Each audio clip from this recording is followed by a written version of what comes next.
যুব মোর্চা রক্তদান শিবিরে প্রধান অতিথি তেহট্টের বিধায়ক সুব্রত কবিরাজ। রক্তদান জীবনদান, রক্তদান মহৎদান, এই কথা মাথায় রেখে তেহট্ট মণ্ডল 1-এর যুব মোর্চার তরফ থেকে আজ রক্তদান শিবিরের আয়োজন করেছিল তারা।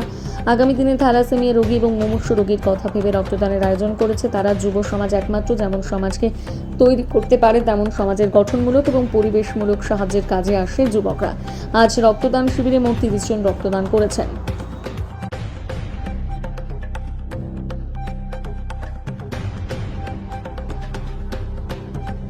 কি বলবেন আজকে অনুষ্ঠানে এসে যুব মোর্চা? মহৎ উদ্যোগ, আমাদের যে আদর্শ মানুষের সাথে থাকা, মানুষের পাশে থাকা এবং দেশকে আরও ভালো জায়গায় নিয়ে যাওয়া, তারই একটা নিদর্শন হচ্ছে এই রক্তদান শিবির।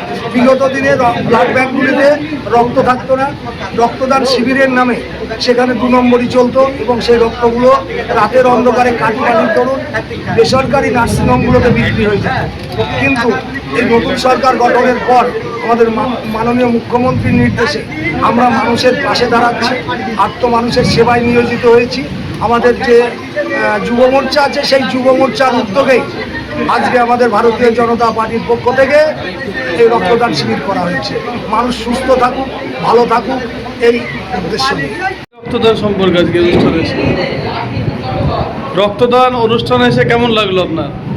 দেখুন, ভারতীয় জনতা পার্টির পক্ষ থেকে তেহট্ট 1 মণ্ডলের যুব মোর্চার নেতৃত্বে আজ যে রক্তদান শিবির চাঁদপুর গ্রামে হলো, এখানে এসে নিজেকে ধন্য বলে মনে করি।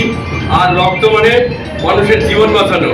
ব্লাড ব্যাংকে রক্ত ছিল না বিগত দিনের সরকারের কাছে, আমরা চাইছি এই সরকার এসেছে রক্ত ব্লাড ব্যাংকে ভর্তি থাকবে।